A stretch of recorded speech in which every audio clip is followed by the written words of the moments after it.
우리 정성욱 교수님, 우리 오늘도 밝고 행복한 종말론 우리에게 교육해 주실 터인데, 우리 교수님에 대한 소개 우리가 더 이상 소개하자면 저기 다 나와 있죠. 무슨 종말론요?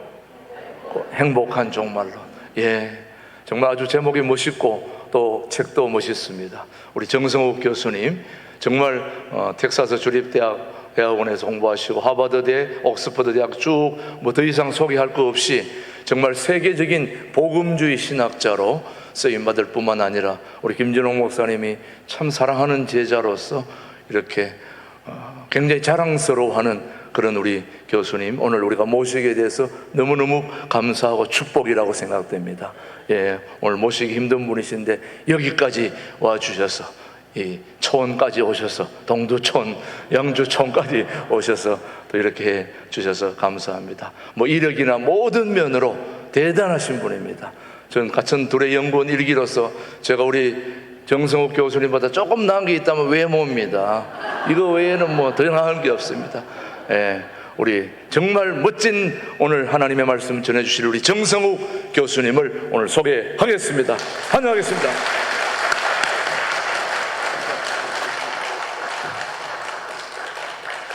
할렐루야. 네, 여러분 만나서 반갑습니다.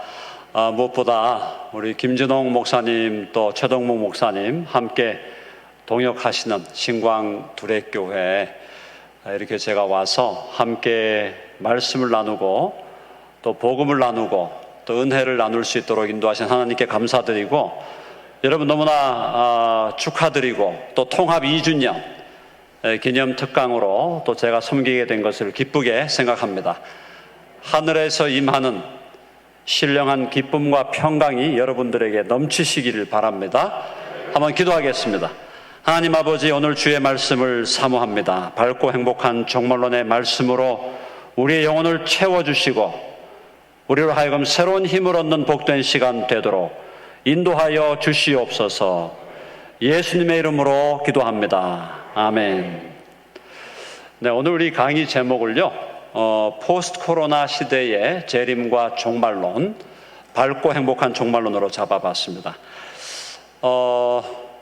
제가 신학교에서 가르치는 과목이 종말론이기 때문에 종말론을 상당한 오랜 기간 동안 연구를 해왔는데요, 종말론에 대해서 우리 한국 교회에 있는 성도님들이 보통 가지고 있는 느낌은 굉장히 어둡습니다.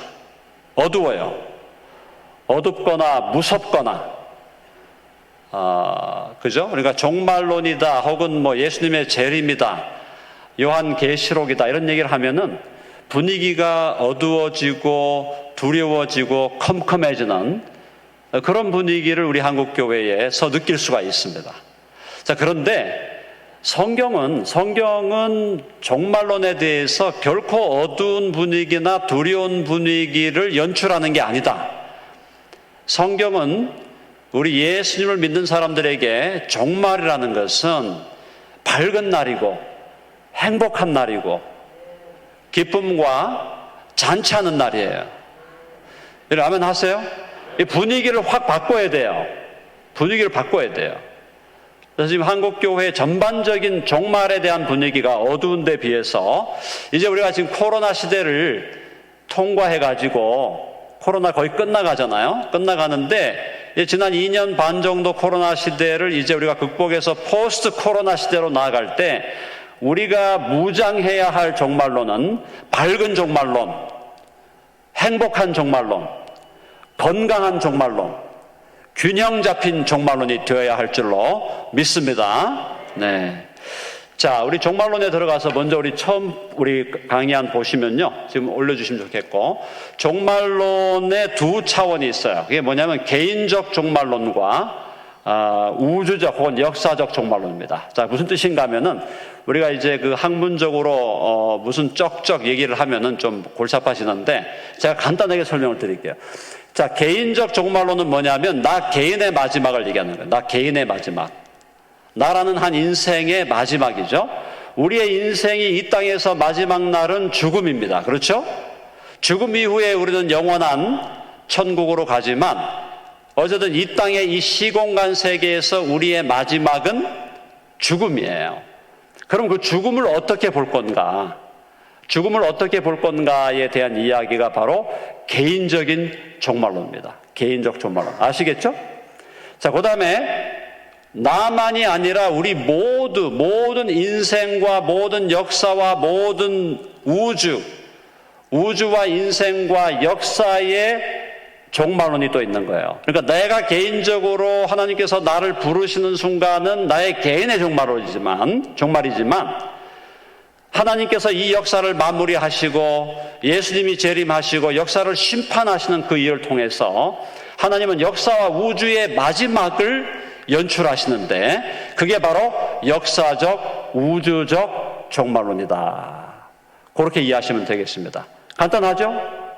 한번 해볼까요? 개인적 종말론.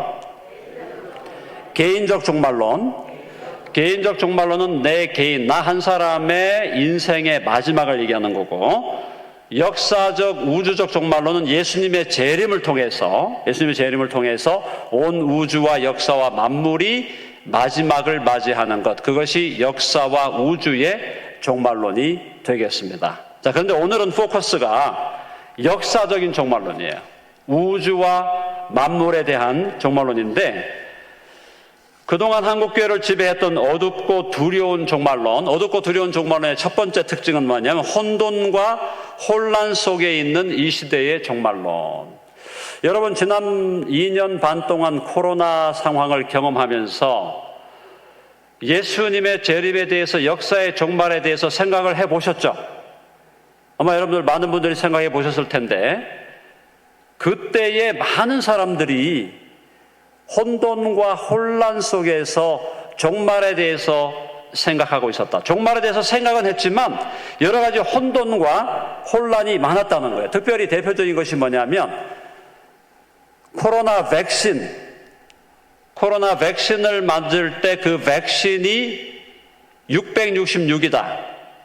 백신이 666이다라고 하는 주장을 일부 교회에서, 일부 기독교권에서 주장을 제기했죠. 그래서 많은 사람들이 코로나 백신을 맞는 것이 666을 맞는 것이다. 짐승의 숫자, 요한계시록 13장에 나오는 그 짐승의 숫자인 666을 맞는 것이라고 그렇게 주장을 하면서 백신을 맞으면 안 된다고 줄기차게 주장을 했어요. 물론 어떤 사람이 백신을 맞고 안 맞고는 개인의 자유죠. 자유고 사실은 지난 정부가 백신을 맞아야 된다는 것 때문에 우리 국민들의 자유를 침범했던 그런 부분이 분명히 있습니다. 어쨌든 백신을 맞을 건가 안 맞을 건가의 문제는 우리 개인의 자유인데, 자, 문제는 뭐냐면 백신을 맞는 것이, 코로나 백신을 맞는 것이 그게 요한계시록 13장에 나오는 666 짐승의 표, 적그리스도의 표를 받는 거냐 이 말이에요. 아마 여기 계신 분들 중에 혹시 그런 주장들을 접해본 분들이 있겠지만 제가 종말론을 전공한 신학자 입장에서 백신이 666이라는 주장은 아무런 근거가 없습니다. 여러분 이해하시겠어요?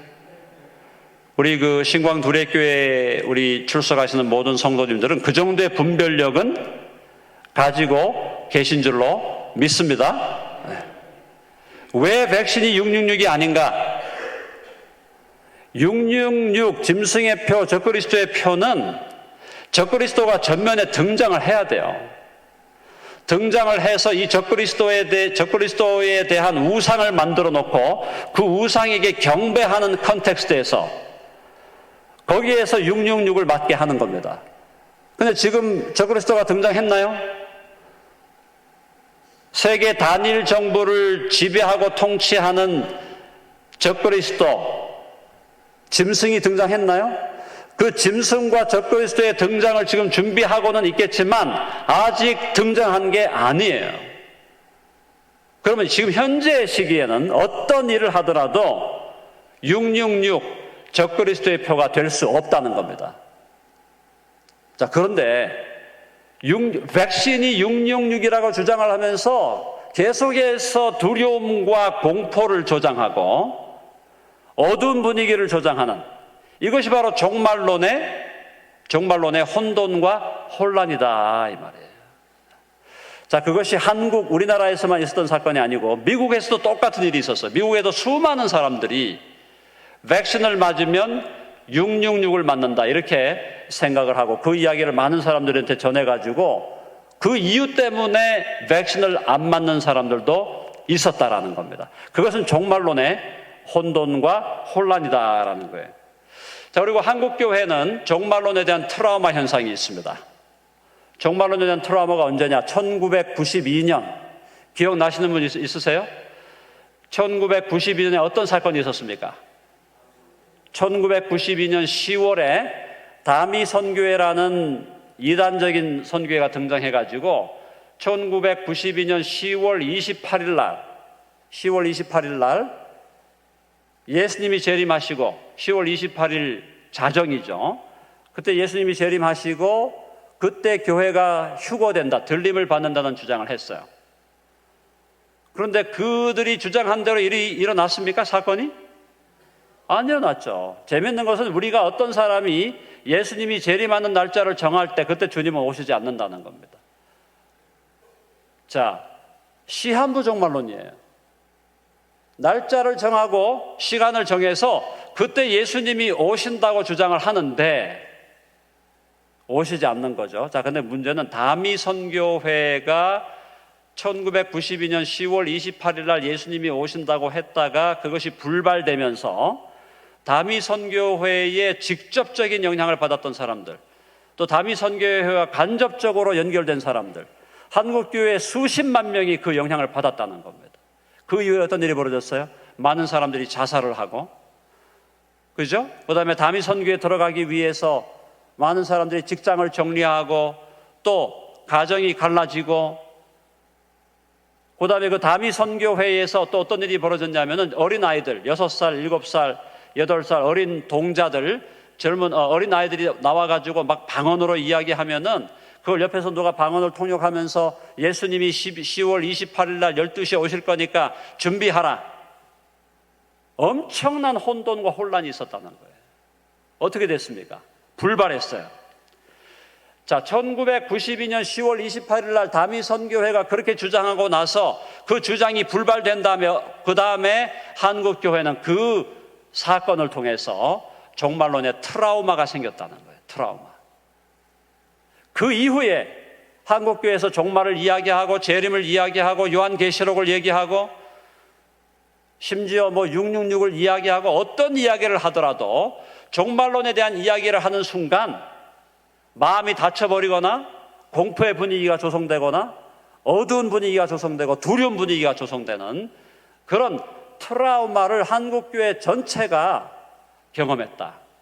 30년이 지난 지금도 제가 볼 때는 아직도 두렵고 어두운 종말론의 그 트라우마에서 벗어나지 못하고 있다라는 겁니다. 자, 미국도 마찬가지예요. 2013년에 해럴드 캠핑이라는 유명한 목회자가 있었어요, 미국에. 근데 그 해럴드 캠핑이 뭐라고 그랬냐면은 5월 달에, 정확한 날짜는 제가 기억이 안 나는데 5월 달 언젠가 예수님이 오신다 그랬어요. 계산을 해가지고 예수님이 오신다 그랬다가 불발했어요. 불발하니까 이 사람이 내가 계산이 잘못됐다 그러면서 10월 달에 다시 오신다 그랬어요. 2013년 10월에. 오셨나요? 오시지 않았어요. 근데 이 해럴드 캠핑이라고 하는 이 사람이 라디오 방송을 통해서 자기의 주장을 계속 내세웠는데 이 사람의 라디오 방송을 듣는 사람들이 미국에 수백만 명이었어요. 그러니까 수백만 명의 미국 사람들이 이 사람의 방송을 듣다 보니까 전부 다 2013년 10월에 주님이 오신다고 생각하고 기다렸는데 주님이 오시지 않았습니다.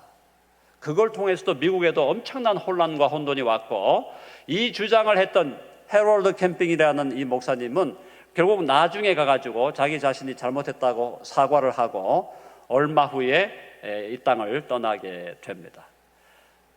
그런 일들이 한국에서만 있는 게 아니라 미국에서도 그런 일이 벌어지고 있다는 거예요.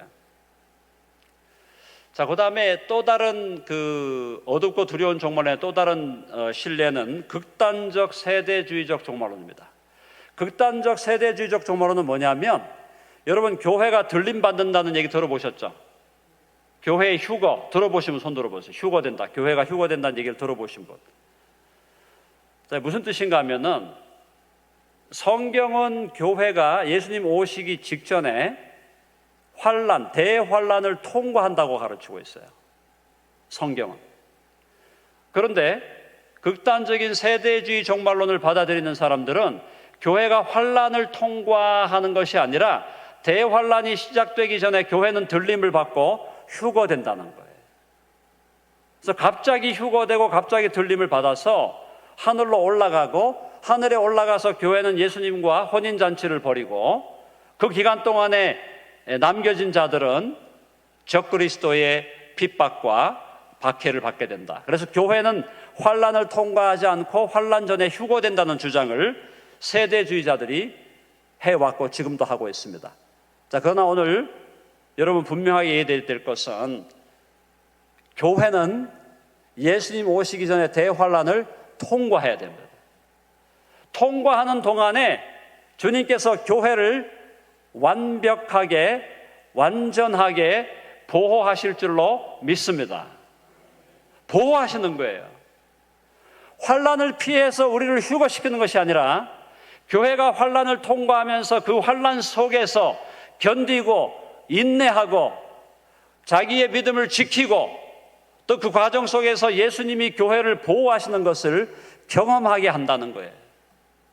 교회가 환란을 통과한다 할지라도 우리 교회가 두려워하거나 공포에 빠지거나 겁낼 필요가 없다는 것입니다. 왜? 우리 주님께서 당신의 신부인 교회를 철저하게 보호하실 것이기 때문이에요. 아멘 하세요? 해봅시다. 주님께서 교회를 철저히 보호하실 것이다. 자, 그 다음에 또 중요한 게 있습니다. 적그리스도와 666 등에 집중된 종말론이에요. 아까 제가 말씀드렸지만, 적그리스도가 누구냐? 장차 이 세계를 지배하고 다스릴, 이 세계 단일 정부를 구성해가지고 이 세계를 다스릴 적그리스도가 누구고, 그 적그리스도가 666이라는 짐승의 표를 받게 할 텐데, 모든 사람들에게 그게 무엇인가? 거기에 집중된 종말론, 이것도 어둡고 두려운 종말론이에요. 종말론이 집중해야 될 것은, 종말론이 가장 큰 관심을 기울여야 될 것은 예수님이 다시 오신다는 것이고, 예수님이 다시 오시는 것을 우리 교회가 준비하고 기다려야 된다는 거예요. 그게 핵심 포인트예요. 예수님이 약속하신 대로 다시 오실 것이고, 그분이 오시는 것을 우리 교회는 준비하고 기다려야 된다. 그게 종말론의 핵심 포인트입니다.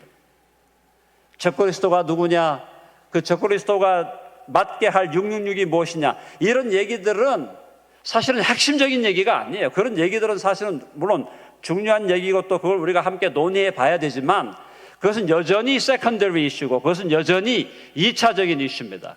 제일 중요한 것은 뭡니까? 예수님이 약속하신 대로 예수님은 반드시 다시 오신다는 거예요. 아멘? 한번 해봅시다. 예수님은 반드시 다시 오신다. 그럼 교회는 예수님을 맞이할 준비를 해야 된다는 거예요. 맞이할 준비를 해야 돼요. 그게 우리 종말론이 강조해야 될 가장 중요한 이슈인데, 그게 아니고 적그리스도가 누군지 666이 무엇인지 여기에 지금 집중하다 보면 종말론이 어두워지고 두려워지고 공포에 빠진다는 것입니다. 자, 아까 제가 그 환란전 휴거서라고 코로나 백신 666 이 얘기는 제가 드렸고요. 자, 그 다음에 요한계시록을 대하는 태도, 요한계시록을 무조건 덮어두려는 무책임한 태도가 있어요. 자, 종말론의 트라우마 현상이 있다 보니까 요한계시록 목사님들도 요한계시록을 잘 설교하지를 못하죠. 요한계시록 1장, 2장, 3장 정도까지는 7교회에 대한 이야기는 어느 정도 설교가 가능하고, 4장과 5장도 어느 정도 설교가 가능한데, 6장부터 7인 나오고 7 나팔, 7 대접 나오는 6장부터 18장까지 요한계시록의 그 내용이 너무 두렵거든요. 얼핏 보면은 그 내용이 두렵고 그 내용이 겁이 나니까 그 내용에 대해서 자세하게 다루지도 못하고 그 내용을 설명하기도 어렵고, 그러다 보니까 요한계시록은 자꾸 회피하게 되고, 요한계시록을 통해서 우리가 알아야 될 참된 진리가 무엇인지 자꾸 놓치게 되는, 그것이 바로 어둡고 두려운 종말론의 또 다른 폐해가 된다는 것입니다. 더 나아가서 요한계시록을 마음대로 잘못 해석하는 이단과 사이비가 등장하고 있어요. 지금 한국교회를 제일 힘들게 하는 이단 중에 하나가 어떤 이단입니까? 신천지. 신천지가 어떤 이단이에요? 신천지는 요한계시록을 자기 멋대로 해석해가지고 신천지를 이끌어가는 지도자, 그 사람이 보혜사고 그 사람이 마치 성령이고 이렇게 주장하고 있고, 그 다음에 신천지가 왜 잘못됐냐? 신천지는 오직 예수 그리스도를 믿음으로 그분의 은혜로 구원받는다는 복음의 진리를 거부하는 거예요. 신천지의 구원론은 뭐냐면 인간의 행위로, 인간의 윤리적인 삶으로, 인간의 선행으로 구원받을 수 있다. 철저히 잘못된 구원론을 따라 살고 있고, 신천지는 그 교주를 신격화하고 있는 이단 중에 이단인데, 이 신천지가 결국 뭐 하는 거예요? 요한계시록을 자기 멋대로 해석하는 겁니다.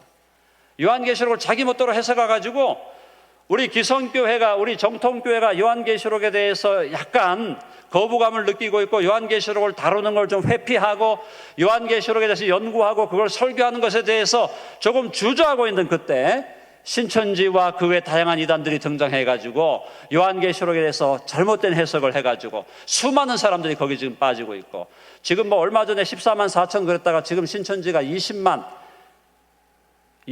훌쩍 지금 넘어가고 있다는 건데, 다행한 것은 교주 나이가 95세 가까웠기 때문에 언젠가 돌아갈 걸로 봅니다. 어쨌든 신천지, 그 다음에 하나님의 교회, 하나님의 교회라고 또 다른 이단이 있어요. 하나님의 교회 들어보신 분? 하나님의 교회. 하나님의 교회는 안모 씨가 이제 자기가 예수라 그랬다가 죽었어요. 그 다음에 그 안모 씨의 그 미망인이라고 하는 장모 씨가 지금 하나님 어머니라고 하면서 말도 안 되는 얘기죠. 뭐 자기가 하나님 어머니면 뭐예요? 자기가 하나님보다 높다는 거예요? 뭐예요?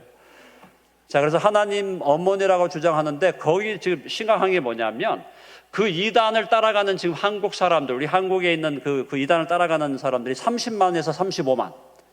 더 중요한 것은 그 이단이 한국에만 지금 영향을 미치고 있는 게 아니라 전 세계적으로 영향을 미치고 있어요. 전 세계적으로 300만에서 350만 정도 된다는 좀 통계가 나와 있습니다. 심각한 거죠. 그것 역시 요한계시록과 종말론과 관련된 이단이다. 자, 신천지, 또 하나님의 교회, 전통적인 이단, 통일교, 박태선, 정명석, 그 외에 뭐 다양한 이단들이 전부 다 사실은 요한계시록과 관련해서 등장한 것이고, 수많은 사람들이 계시록을 잘 이해 못하고 또 성경이 말하는 종말론을 잘 이해하지 못하다 보니까 그 이단에 빠지게 되는 것입니다. 자, 그러면 이제 우리가 지금 오늘 이 순간부터 정립해야 할 종말론은 뭐냐? 그것은 밝고 행복한 종말론이에요. 한번 해보세요. 밝고 행복한 종말론. 왜 밝고 행복한 종말론이냐? 밝고 행복한 종말론이 되어야 되는 이유는 우리가 믿는 진정한 의미의 성경적이고 복음적이고 성경이 가르치고 강조하는 종말론은 신부의 종말론이에요. 한번 해볼까요? 신부의 종말론. 디도서 2장 13절 같이 한번 읽어보겠습니다. 여기 지금 올라와 있네요. 다 같이 시작. 복스러운 소망과 우리의 크신 하나님 구주 예수 그리스도의 영광이 나타나심을 기다리게 하셨으니. 자, 여기 보면은 디도서 2장 13절에 복스러운 소망 그랬어요. 복스러운 소망, 이 복스럽다는 얘기를 오늘날 말로 바꾸면 행복하다 이 말이에요. 행복한 소망이에요. 행복한 소망이고, 그 다음 그 소망은 뭡니까? 우리의 크신 하나님 구주 예수 그리스도의 영광이 나타나는 날이에요. 그리스도의 영광이 나타나는 날, 어두운 날이겠어요? 밝은 날이겠어요? 밝은 날이죠. 그리스도의 영광, 하나님의 영광, 태양빛도 그 영광 앞에서 무색할 수밖에 없는 하나님의 영광, 하나님의 아들 예수 그리스도의 영광이 나타나는 날은 밝은 날이에요. 그래서 여기서 밝고 행복한 종말론이라는 말이 나온 겁니다. 아시겠죠? 디도서 2장 13절에 복스러운 소망과 우리의 크신 하나님 구주 예수 그리스도의 영광이 나타나심을 기다리게 하셨다. 그래서 밝고 행복한 종말론이다. 자, 그 다음에 소망이라는 말, 이 소망은 우리를 들뜨게 하고 기대하게 하며 대망하게 하는 것입니다. 왜 우리를 들뜨게 하고 기대하게 하고 대망하게 할까요? 그것은 예수님이 다시 오시는 것을 기다리는 주체가 바로 교회인데, 교회는 예수님을 우리의 신랑으로 기다리기 때문에 우리의 신랑이 다시 오시는 날이에요. 그리고 예수님이 다시 오시는 날은 신랑 되신 주님이 신부인 교회를 맞아 혼인잔치를 벌이는 날이에요. 계시록 19장에서 예수님이 다시 오시는 날에 대해서 혼인잔치를 벌인다는 표현을 쓰고 있죠. 자, 이게 왜 그런가 하면 잘 들어보세요. 이스라엘의 결혼 풍속은 먼저 정혼을 하게 됩니다. 그죠? 남녀가 정혼을 하고 정혼을 한 다음에 일정 기간을 보내고 그 다음에 혼인잔치를 하는 것으로 결혼이 완성되는 거예요. 그러니까 정혼으로 결혼이 시작되고 정혼한 이후에 얼마의 기간을 보내고 그 다음에 마지막 혼인잔치를 벌임으로 결혼이 완성되는 것이 이스라엘의 결혼 풍속인데, 그 풍속을 활용해서 주님께서 우리에게 당신의 재림에 대해서 계시해 주신 거예요. 그게 무슨 뜻인가 하면 예수님의 초림, 예수님이 처음 오신 것은 예수님과 교회가 정혼한 것이다. 그런데 이 정혼이라는 개념은 오늘날 우리가 생각하는 약혼 개념보다 훨씬 강한 개념이에요. 약혼은 약혼했다가 쉽게 깨뜨릴 수 있잖아요. 그런데 정혼을 하게 되면 이 정혼은 깨뜨릴 수 있는 게 아니에요.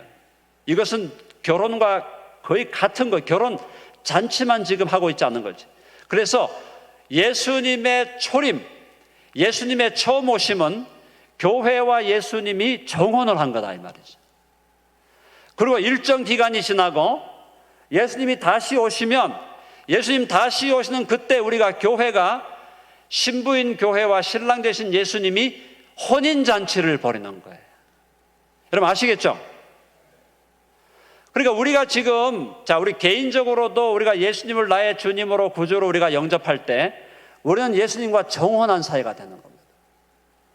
우리는 예수님의 신부가 된 거예요. 예수님의 신부로서 이제 예수님 믿을 때 우리가 정혼하고 나면 주님이 재림하시는 것, 주님이 재림하시는 그때가 바로 우리가 예수님과 혼인잔치를 벌이는 날입니다. 자, 그러면 저와 여러분이 진정한 의미에서 예수님의 신부라면, 가짜가 아니고 진짜 신부라면 어떻게 해야 되겠어요? 뭘 기다려야 되겠어요? 신랑이 오셔서 나와 함께, 우리와 함께 혼인잔치하는 날을 기다려야 되겠죠.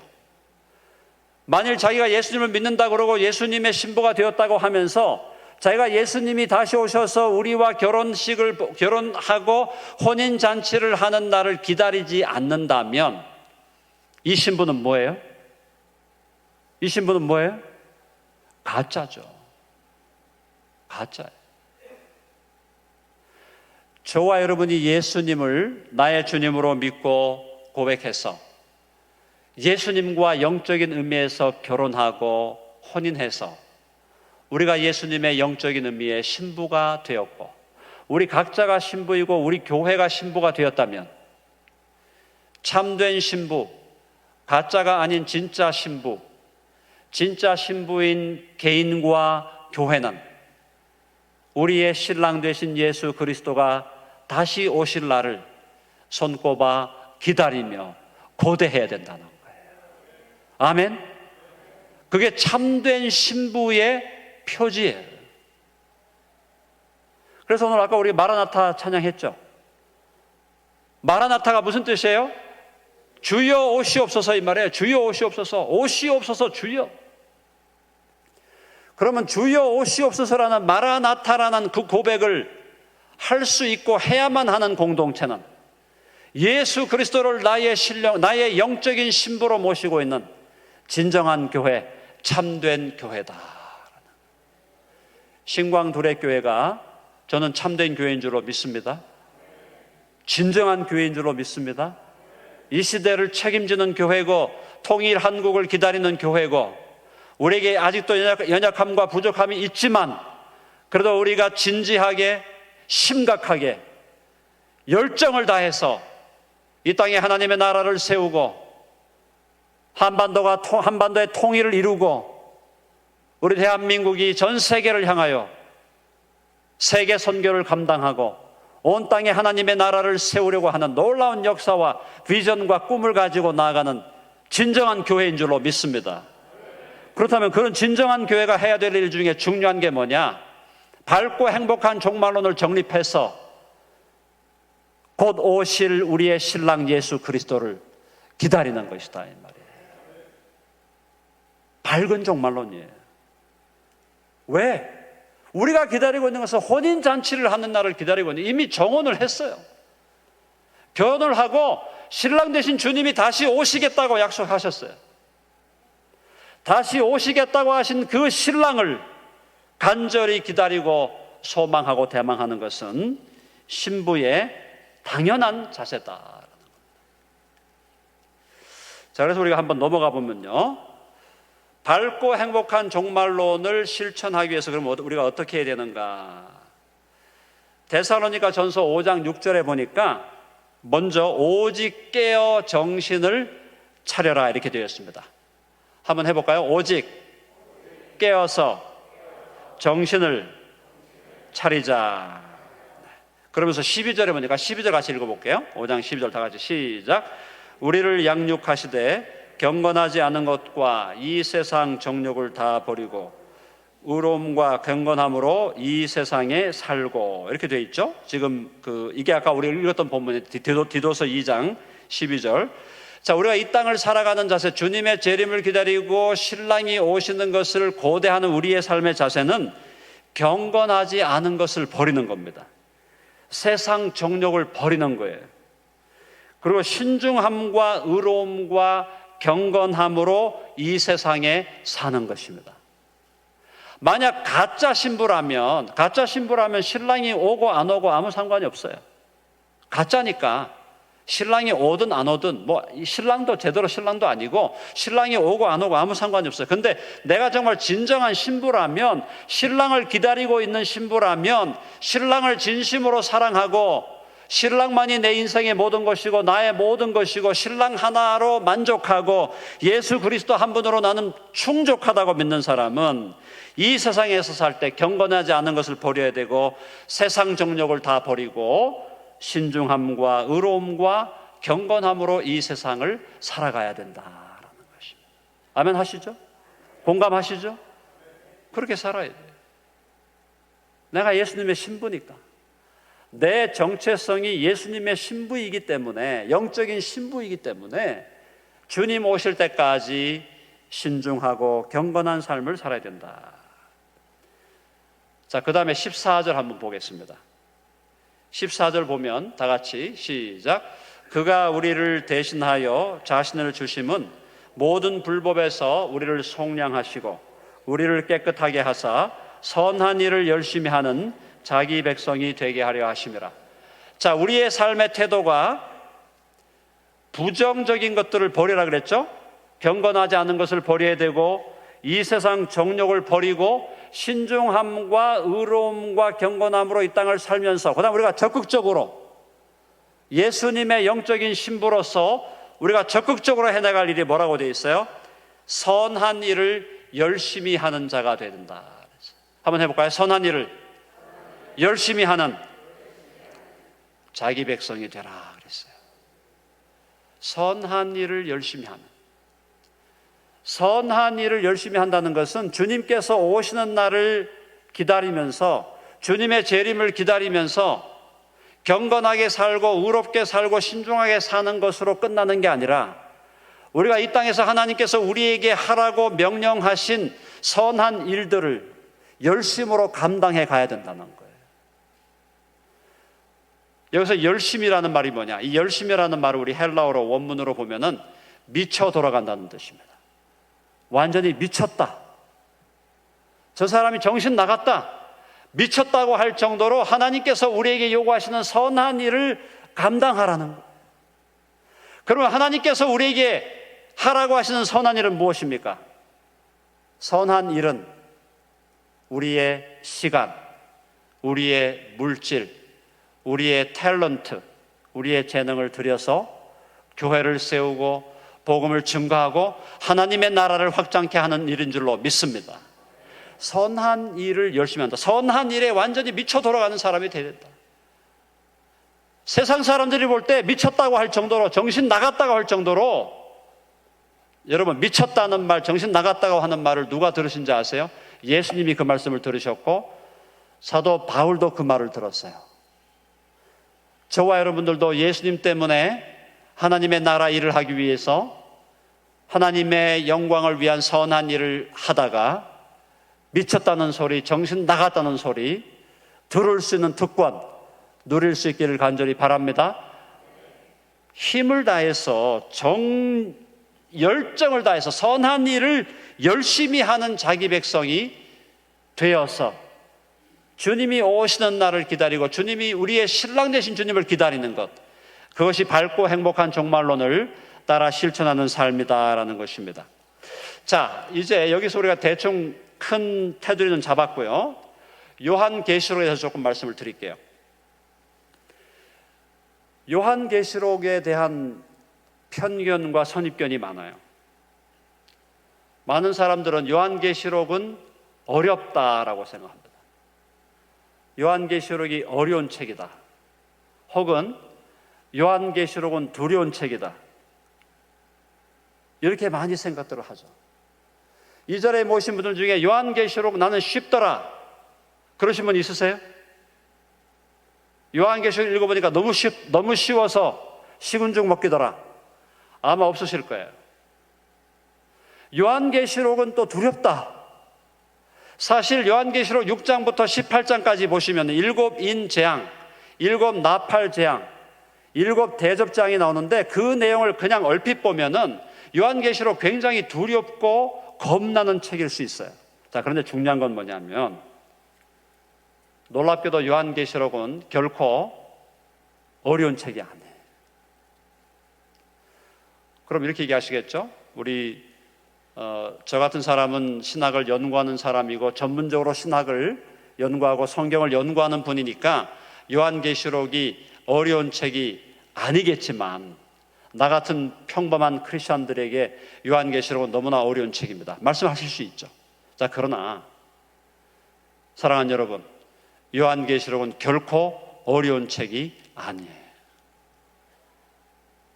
왜 어려운 책이 아닐까요?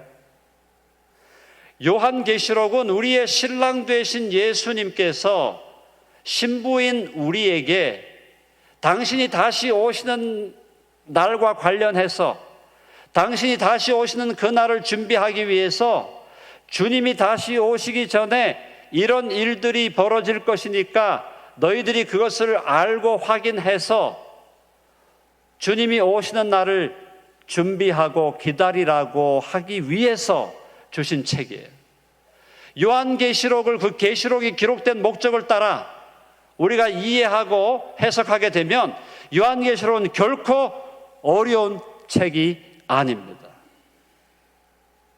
나중에 이건 제가 한 번 더 기회가 되면 요한계시록에 대해서 자세하게 한번 강론을 할게요. 1차적으로 여러분이 중요하게 이건 이해해야 될 것은 요한계시록이 결코 어려운 책이 아니다. 사실 로마서가 더 어려운 책이에요. 로마서는 거의 박사 논문이라고 할 정도로 논리적인 책입니다.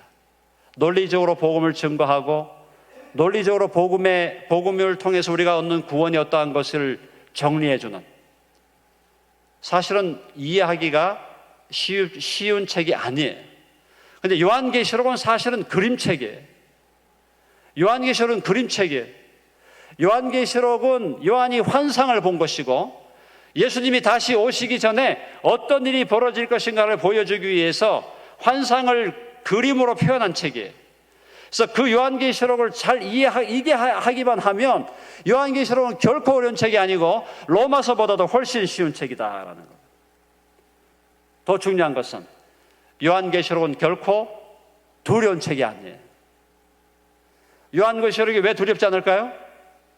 요한계시록은 신랑 되신 예수님께서 다시 오시기 위해서 신부인 우리로 하여금 예수님이 다시 오심을 준비하고 예비하기 위한 책이기 때문에 요한계시록 우리가 읽을 때마다 우리는 기쁨과 즐거움과 행복과 감사가 넘치게 되는 줄로 믿으시기를 바랍니다.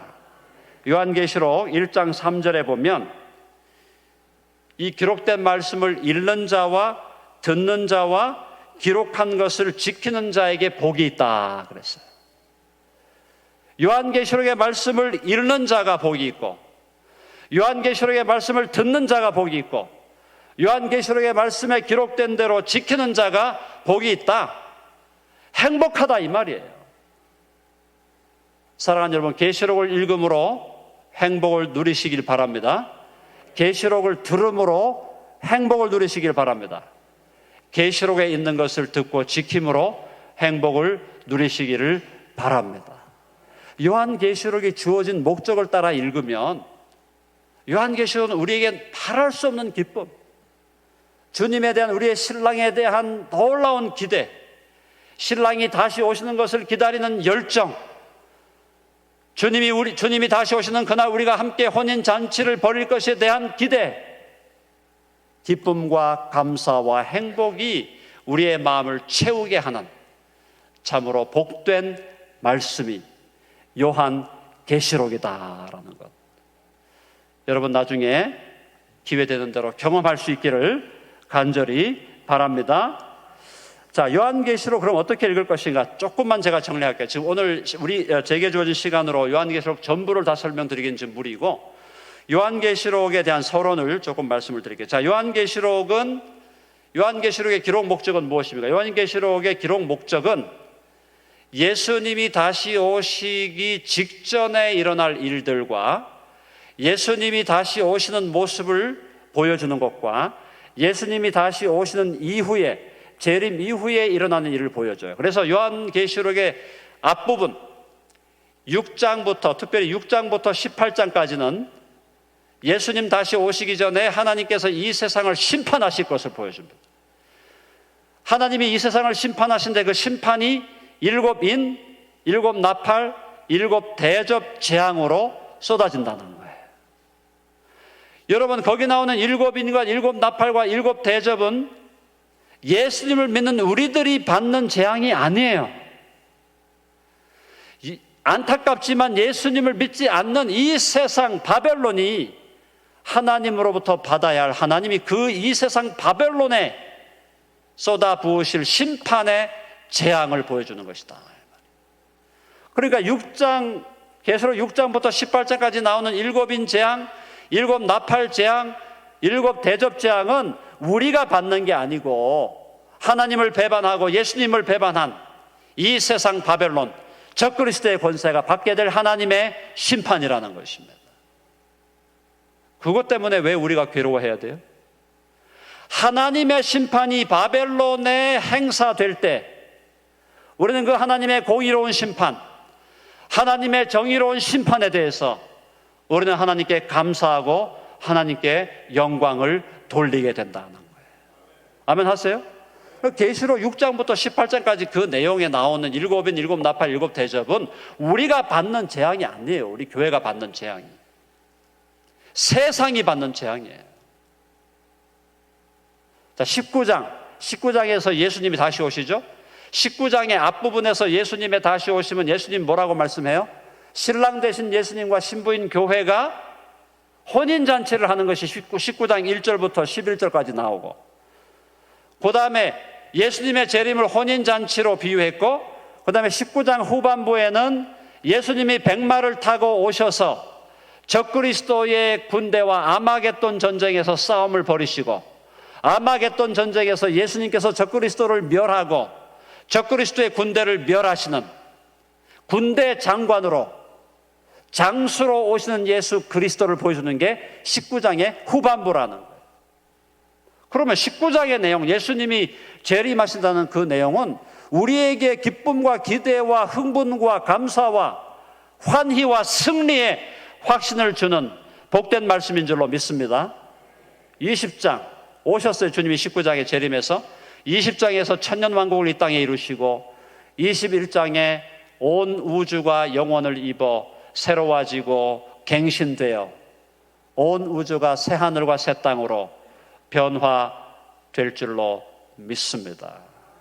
그 영원한 새 하늘과 새 땅에서 저와 여러분들이 주와 함께 살게 될 텐데, 자, 이런 목적을 바르게 이해하면 절대로 요한계시록은 어렵거나 두려운 책이 절대 아니에요.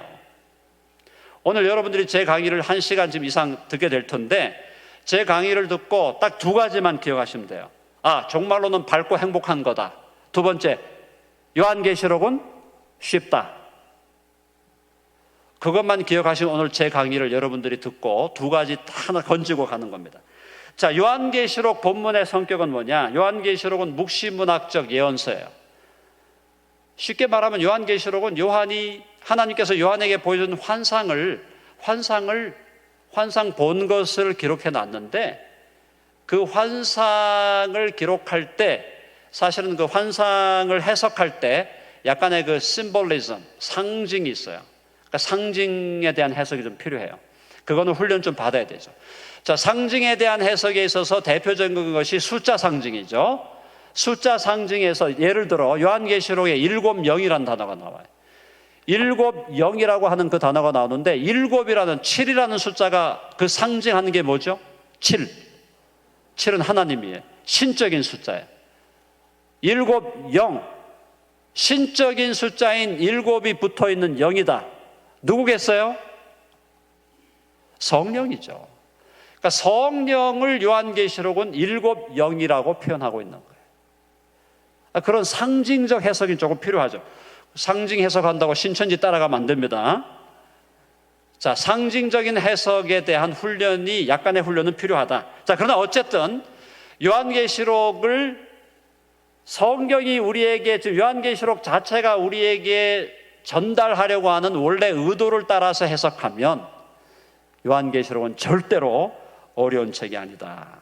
그 다음에 요한계시록은 실제적으로 미래에 일어날 사건에 대한 기록이다. 그래서 요한계시록이 상징으로 기록되어 있고 환상을 통해서 사도 요한이 봤던 환상을 기록하고 있지만, 그 환상은 미래에 실제로 일어날 일들에 대해서 미리 본 환상이죠. 그죠? 미래에 일어날 일들을 미리 그 환상을 미리 본 것이기 때문에 미래에 일어날 사건에 대해서 우리에게 말씀해 주고 있다. 이걸 여러분들이 염두에 두시면 되겠고요.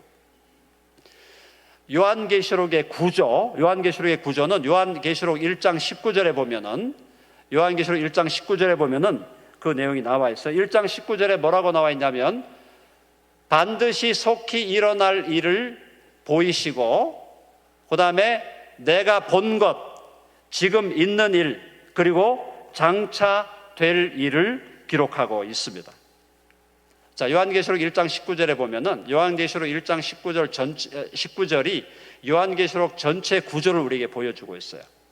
사도 요한에게 천사가 뭐라고 얘기합니까? 네가 본 것을 기록하고, 지금 있는 일을 기록하고, 장차 될 일을 기록하라. 세 가지가 기록된다는 거예요. 근데 요한계시록 1장부터 22장까지 전체를 보면은 1장이 내가 본 것이에요. 사도 요한이 본 것은 하늘로 승천하셔서 다시 오실 준비를 하고 계시는 영광 중에 계신 예수 그리스도. 그게 1장에 나오고요. 그 다음에 2장부터 5장까지가 지금 있는 일이에요. 지금 있는 일은 2장과 3장은 소아시아의 7 교회에서 지금 일어나고 있는 일, 그리고 4장과 5장은 천상에서 지금 일어나고 있는 일. 2장과 3장은 지금 이 지상에서 교회에서 일어나고 있는 일이고 4장과 5장은 천상에서 낙원에서 예수님을 믿다가 죽은 성도들이 함께 하나님을 예배하고 예수 그리스도를 예배하는 것. 4장과 5장은 예배의 광경이에요. 자, 그 다음에 6장부터 마지막 22장까지가 장차 될 일인데 6장부터 18장까지는 이 세상이 앞으로 바벨론화되고 적그리스도가 등장할 텐데 그 적그리스도의 세력을 하나님이 심판하시는 재앙을 내리시는 장면, 그게 요한계시록 6장부터 18장. 하나님의 재앙은 7인, 7나팔, 7대접으로 쏟아진다. 19장은 예수님의 재림, 20장은 천년왕국, 21장, 22장은 새하늘과 새 땅에 대한 내용이다라는 것입니다. 자, 그 다음 요한계시록에 대해서 오늘 여러분들에게 제일 중요한 거 한 말씀 더 드릴게요. 자, 요한계시록을 이해하는 키가 있어요. 요한계시록을 이해하는 키는 뭐냐면은 출애굽기를 이해하시면 됩니다. 자, 출애굽기의 구도와 요한계시록의 구도는 거의 똑같아요. 무슨 말인가? 출애굽기에서 애굽에 대한 하나님의 심판, 여러분 기억나시죠? 애굽에 대한 하나님의 심판에서 애굽을 다스리던 사람이 누구였죠? 바로가 애굽을 다스렸고, 바로가 애굽을 다스릴 때 바로 옆에서 바람잡이 역할을 했던 사람이 박수들, 술객들, 마술사들이었습니다. 자, 바로가 있고 바로 옆에 술객들과 박수들과 마술사들이 있고, 바로의 배후에 누가 있었을까요? 바로의 배후에 마귀가 있는 거죠. 자, 마귀가 있고 바로가 있고 바로 앞에서 바람을 잡았던 술객들과 마술사들이 있어요. 그 구도가 그대로 이어지는 거예요. 요한계시록에서 출애굽기에서 바로 뒤에 있었던 마귀, 그대로 마귀가 있죠. 계시록 12장. 출애굽기에 바로의 역할을 한 사람이 요한계시록 13장에 나오는 적그리스도예요. 출애굽기에서 바로 옆에서 바람잡이 노릇을 했던 마술사들이 요한계시록 13장에 나오는 거짓 선지자입니다. 자, 마귀와 적그리스도와 거짓 선지자, 이 세 마리가 악의 짝퉁 세 마리. 악의 짝퉁 세 마리예요. 악한 세력을 대표하는 마귀, 적그리스도, 거짓 선지자. 우리의 거룩한 세력, 선한 세력을 대표하는 사람은 성부와 성자와 성령. 악한 세력을 대표하는 자는 마귀와 적그리스도와 거짓 선지자. 출애굽기에서는 마귀와 바로와 마술사들이었어요. 그 구도를 이해하시겠어요? 자, 애굽의 바로 그리고 바로의 세력을 하나님께서 심판하기 위해서 몇 가지 재앙을 부으셨나요? 쏟아 부으셨나요? 몇 가지? 10가지 재앙. 10가지 재앙을 바로와 애굽에게 하나님께서 부으셔서 바로를 멸망시키는데 똑같은 구도예요. 요한계시록에서는 적그리스도의 권세, 마지막 바벨론의 권세를 심판하기 위해서 하나님께서 7인, 7나팔, 7대접의 재앙을 쏟아 부으신다는 것입니다. 자, 출애굽 당시에 이스라엘 백성이 애굽에서 휴거되었나요? 아니면 애굽 땅에 남아 있었나요? 출애굽 당시에 이스라엘 백성이 애굽 땅을 떠나 있었나요? 애굽 땅에 그대로 남아 있었나요? 남아 있었죠. 똑같은 구도예요. 자, 교회가 하나님께서 마지막 바벨론 제국, 마지막 적그리스도의 제국을 하나님께서 심판하실 때 교회는 마지막 적그리스도의 제국 그 안에 남아 있습니다. 자, 그런데 중요한 거는요, 10가지 재앙이 애굽 땅에 쏟아지는데 10가지 재앙 중에서 이스라엘 백성에게 적용된 재앙은 앞에 3가지밖에 없어요. 10가지 재앙 중에, 애굽에 떨어졌던 그 10가지 재앙 중에서 이스라엘 백성이 경험했던 재앙은 3가지밖에 없어요. 앞에 1, 2, 3. 그리고 4번째 재앙부터 10번째 재앙까지는 이스라엘 백성을 다 피해갑니다. 애굽인들에게, 바로에게만 그 하나님의 재앙이 쏟아진다는 거예요. 무슨 말인가? 요한계시록 여러분 잘 읽어보시면 7인, 7나팔, 7대접이 나오는데 7인 중에 앞부분 몇 가지만 교회가 영향을 받고 그 이후에 7나팔과 7대접의 재앙은 교회를 피해가게 돼 있다는 거예요. 교회는 바벨론 땅에 그대로 남아 있습니다. 그리고 교회를 향한 적그리스도의 핍박을 교회가 받게 될 거예요. 그래서 교회에 있는 사람들 중에 순교자의 수가 차기까지, 하나님이 정해놓으신 순교자의 수가 차기까지 참된 믿음의 사람들 중에 일부가 분명히 순교를 당할 거예요. 그럼에도 불구하고 7인, 7나팔, 7대접 그 재앙의 대부분은 교회를 피해가고 마지막 바벨론 세력과 적그리스도의 세력을 심판하는 하나님의 공의로운 심판, 공의로운 재앙으로 역사하실 것이다. 교회는 하나님께서 철저히 보호하신다. 아멘 하세요? 두려워하시면 안 돼요. 두려워할 게 없어요. 이스라엘 백성이 출애굽해 나올 때, 애굽에서 출애굽해 나올 때 이스라엘 백성이 애굽 땅에 재앙이 쏟아져도 이스라엘 백성이 두려워하거나 겁내하지 않았다는 거예요. 왜냐하면 하나님께서 부으시는 그 재앙은 바로와 애굽에 있는 사람들에게 붙는 것이지 그것이 이스라엘 백성에게 부으신 것이 아니다 이 말이에요. 하나님의 교회, 우리 주님의 교회, 참된 교회, 예수 그리스도를 신랑으로 모시고 살아가는, 신랑이 오실 날을 간절히 기다리고 대망하는, 그래서 우리를 정결한 처녀로, 정결한 신부로 자신을 준비해서 신랑과 함께 혼인잔치를 벌이려고 기다리고 있는 참된 교회는 그 교회를 향해서 7인, 7나팔, 7대접의 재앙은 교회를 향해 쏟아지는 것이 아니라 그 재앙은 교회를 피해갈 것이고 7인, 7나팔, 7대접의 재앙은 적그리스도와 바벨론 제국을 심판하는 하나님의 재앙으로 쏟아지게 될 것이다. 우리가 두려워해야 돼요? 우리가 겁내야 돼요? 그러므로 너희는 담대하라 그랬었어요. 한번 해봐서 담대하라. 담대하라. 내가 세상을 이기었노라.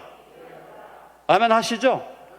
요한계시록은 우리에게 교회가 철저히 보호받을 것이고 교회는 하나님의 재앙의 대상이 되지 않을 것이고 7인, 7나팔, 7대접의 재앙이 쏟아지더라도 교회는 그것을 피할 것이고 하나님께서는 교회를 철저히 보호할 것이고 교회는 장차 끝까지 견디고 이기고 마지막에 다시 오시는 예수 그리스도를 우리의 신랑으로 맞이하여 그분과 함께 혼인잔치를 벌일 것이다. 그리고 그와 함께 영원한 새하늘과 새 땅에서 그와 함께 영원히 다스릴 것이다 라는 것이 요한계시록의 메시지라는 거예요. 그러므로 요한계시록을 읽으면서 왜 두려워하고 왜 겁내하냐 이 말이에요. 요한계시록은 우리에게 우리가 승리할 것을, 우리가 결과적으로 이길 것을, 우리는 주와 함께 왕노릇할 것을, 주와 함께 영원한 새하늘과 새 땅에 들어가서 주님을 영원히 예배하고 주님을 영원히 섬기고 주님과 함께 영원히 교제하며 주와 함께 영광스러운 삶을 살 것을 우리에게 분명하게 보여주고 있어요. 그러므로 그리스도의 신부된 교회는 결코 두려워하거나 종말론을 생각할 때 어둠 속에 어두운 분위기에 빠지거나 절대로 그렇게 해서는 안 된다는 거예요. 주님을 우리의 신랑으로 모시고 살아가는 우리 신부는 나의 신랑 되신 예수께서 나를 끝까지 지키시고 붙드시고 보호하시고 나로 하여금 견디게 하시고 이기게 하시고 인내하게 하시고 끝내 승리하게 하실 것을 확신하면서 어둡고 두려운 종말론이 아닌 밝은 종말론, 행복한 종말론, 건강한 종말론, 균형 잡힌 종말론, 그리고 기쁨과 감사와 환희와 기대와 열망과 흥분으로 충만한, 그러면서도 우리의 삶 속에서 우리 자신을 정결한 신부로 준비하는 거룩한 종말론적인 삶을 살아갈 수 있도록 주님께서는 우리를 그렇게 인도하실 줄로 믿습니다. 그렇게 하기 위해서 우리에게 누굴 보내주셨어요? 성령을 보내주셨어요. 성령은 어디에 계세요? 성령은 저와 여러분의 마음속에 계세요. 아멘 하십니까? 성령이 밖에 있는 게 아니에요. 뭐 여기저기 있는 게 아니에요. 성령은 우리 안에 계세요. 우리 마음 안에. 아멘 하시죠? 한번 해보세요. 성령은 내 마음 안에, 내 심령 안에 계신다. 여러분 믿습니까? 그 성령이 우리로 하여금 밝은 종말론으로 무장하게 하고 행복한 종말론으로 무장하게 해서 절대 우리로 하여금 두려움과 공포에 빠지게 하는 것이 아니라 밝고 행복한 종말론으로 무장해서 끝까지 주님을 바라보고 서로 우리가 격려하면서 서로 끌어주고 밀어주고 서로 붙들어주고 서로를 사랑하면서 아름다운 공동체를 이루어 신광둘의 공동체가 주님 보시기에 정말 아름답고 거룩하고 정결하고 영광스러운 그런 신부로 준비될 수 있도록 하나님께서 인도하실 줄로 믿습니다. 네. 그런 종말론으로 무장하시고 이제 누가 막 와가지고 종말론, 이상한 종말론 들고 와가지고 어두운 분위기, 공포의 분위기, 두려운 분위기, 자꾸 이런 분위기를 조장하면 당장 쫓아내버리면 돼요. 예수 이름으로 명하느니 물러갈지어다. 물러갈 수밖에 없겠죠. 우리 신광두레 교회는 성경이 말하는 밝고 행복한 종말론을 여러분의 가슴에 새기고 그 종말론을 따라 실천하며 주님 오실 날을 대망하고 또 이 역사 속에서 역사의식과 책임의식을 가지고 통일한국을 준비하고 또 이 땅에 무너진 기초를 세우는 또 다음 세대를 준비하고 이 땅에 하나님의 나라를 확장케 하는 하나님 보시기에 영광스러운 교회로 계속 성장하고 성숙해 가시기를 간절히 바랍니다. 아멘 하시죠? 네, 기도하겠습니다. 하나님 아버지, 우리 주님께서 우리를 위하여 준비하신 종말론은 밝은 종말론, 행복한 종말론, 영광스러운 종말론임에도 불구하고 우리는 지금까지 어둡고 두렵고 공포스러운 종말론에 빠져서 또 종말론의 중요한 이슈가 아닌 2차적이고 부차적인 이슈에 빠져서 우리가 혼돈 속에 살아왔습니다. 오늘 주의 말씀을 통하여 밝고 행복한 종말론을 깨달았사오니 우리 각자의 심령에 그 밝고 행복한 종말론이 심겨지게 하시고 그 종말론으로 무장하게 하시고 우리의 신랑께서 오시는 그 영광스러운 날을 대망하면서 정결한 신부로 우리 자신들을 준비하고 또 우리 주위에 아직도 주님을 알지 못하고 영원한 멸망의 길, 영원한 지옥의 길로 가고 있는 사람들에게 은혜의 복음, 믿음의 복음, 십자가의 복음을 증거하는 복음의 증인으로 우리 모두 살아낼 수 있도록 인도하여 주시옵소서. 신광두레교회를 주님께서 다시 세우시고 2년 전에 통합하게 하시고 통일한국을 준비하는 교회로 세워주셨사오니 주의 말씀과 성령으로 충만하게 하시고 우리 모두가 거룩한 신부로 신랑 되신 주님과 함께 날마다 동행하며 신랑을 간절하게 기다리고 소망하는 참으로 복되고 행복한 교회로 세워주시옵소서. 예수님의 이름으로 기도하옵나이다. 아멘.